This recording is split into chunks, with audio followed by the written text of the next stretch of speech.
For most of us, Squid Game is a chilling commentary on desperation, inequality, and human greed. Contestants compete in life-or-death games under the watchful eyes of masked guards, fighting for a chance to erase their debts.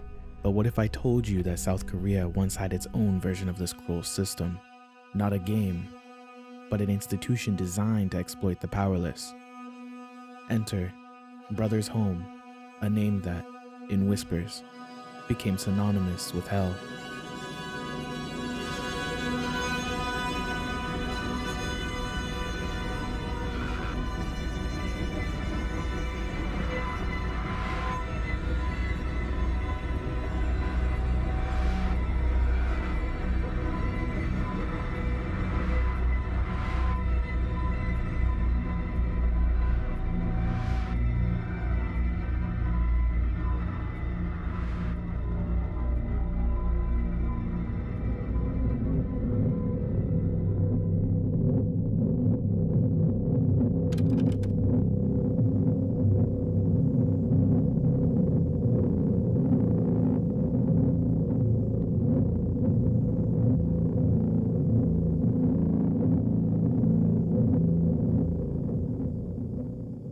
To understand the real-life nightmare, we need to briefly visit the world of Squid Game. The show introduces us to a society where wealth disparity is insurmountable, and desperation drives the contestants to risk their lives for a chance at financial freedom. The rich spectators are there to revel in the bloodshed. They see contestants not as people, but as entertainment. Their suffering reduced to a spectacle. What if I told you Squid Game was more than fiction? What if its nightmarish premise had roots in reality? Something far darker than you could imagine. Because for over a decade, a place existed where men, women, and children were treated as disposable. They were stripped of their identities, dehumanized, and forced into an existence few have forgotten. This is the story of Brothers Home.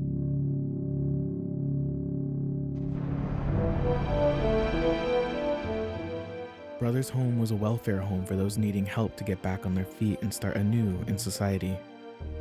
In this video titled, The End Guest, Brothers Home was shown to be a place to better yourself. If you were underprivileged, you were given a chance here.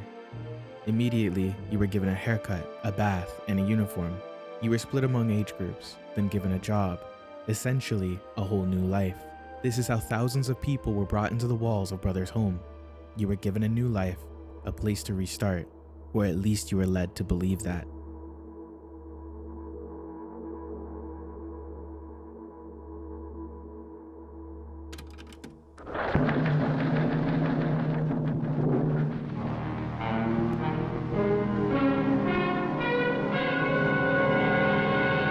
Greatest headlines of the century. Dateline Panmunjom, August 5th, 1953. In a moment, the story. 2 hours after the signing of the armistice in Korea on July 27, 1953, the final artillery shell of the campaign was fired with a rakish gesture by the weary UN troops. The year was 1980. South Korea, still reeling from the devastation of the Korean War, was entering a period of rapid economic growth. Cities like Busan were transforming into bustling hubs of progress and opportunity.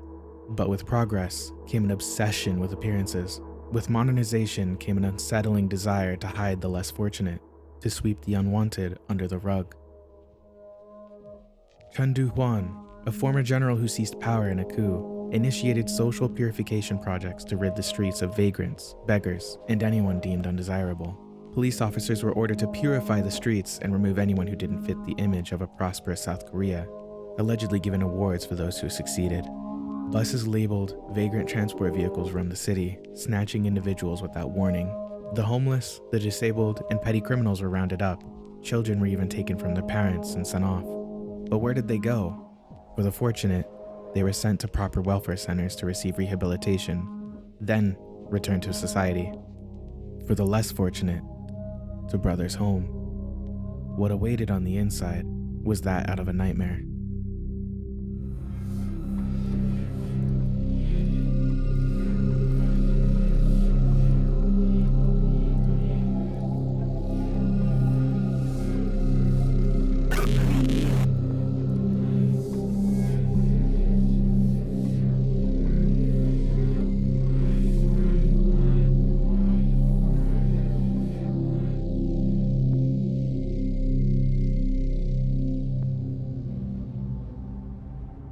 Brothers Home was supposed to be a place of rehabilitation. Its founder, Park Kwan, claimed it provided food, shelter, and education, and that it also provided training to help reintegrate people into society. But the reality was far from these promises. The facility, surrounded by a 23-foot-tall fence, operated more like a prison. Inmates, a mix of men, women, and children, were treated as slaves and disposables. Their days began before sunrise and ended late into the night, filled with grueling manual labor. From factory work to farming, their toil lined Park's pockets with government compensation. Food was scarce and distributed on a first-come, first-served basis. Fights often broke out in the mess halls as inmates scrambled to secure a place in the front of the line. Those who arrived too late were left to starve, yet hopeful they could find a meal tomorrow.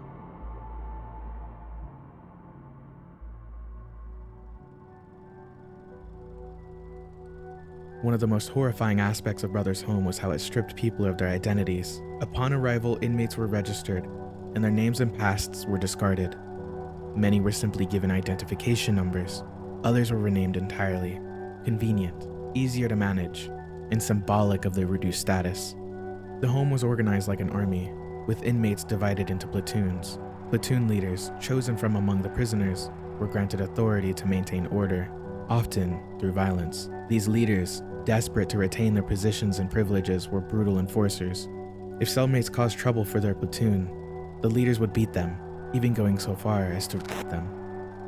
Allegedly, some leaders would take the beatings instead, sometimes to a gruesome death. Attempting to escape was met with similar consequences. If an inmate managed to flee, their platoon leader was beaten as punishment, ensuring loyalty through fear.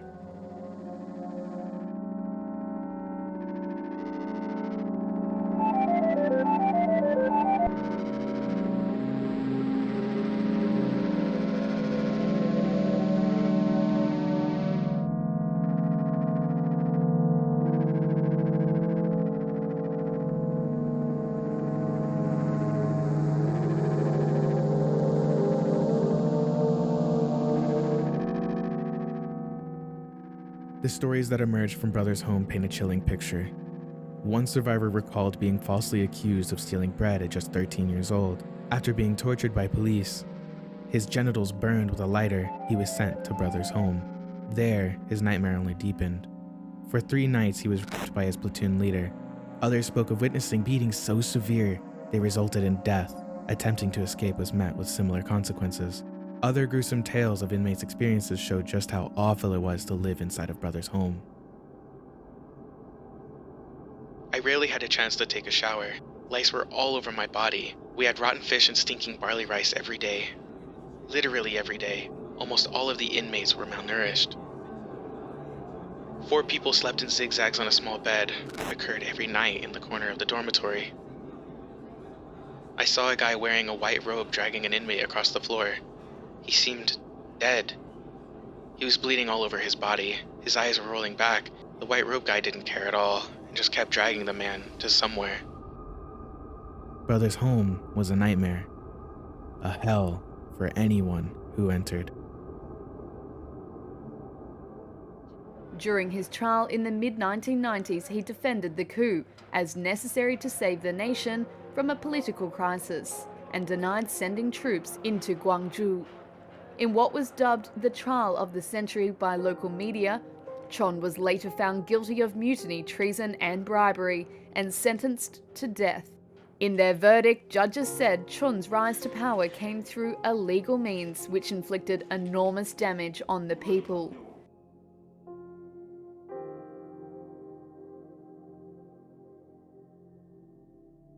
Brothers Home was not an isolated anomaly. It was a product of a corrupt system. Facilities like it thrived because they received government funding based on the number of people they housed. This incentivized mass detainment, with little regard for the well-being of the inmates. Police officers were complicit, rewarded for filling these institutions. Families, if they even knew where their loved ones had been taken, were often powerless to intervene.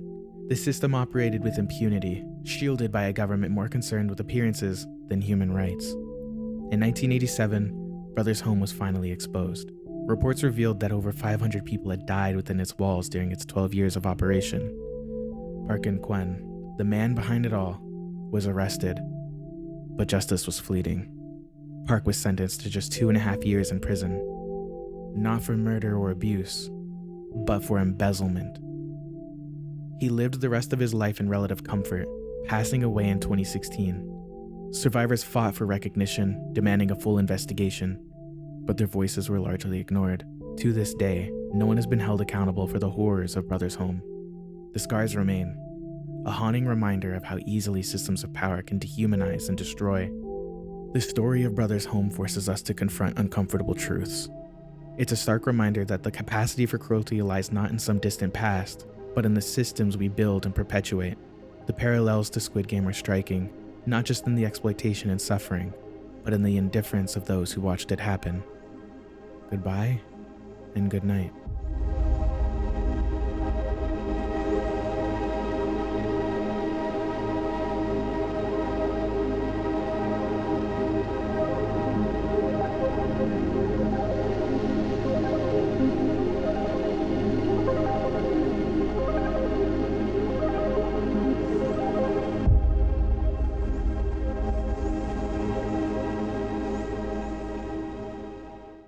Make sure to check out and subscribe to our Patreon for behind-the-scenes looks.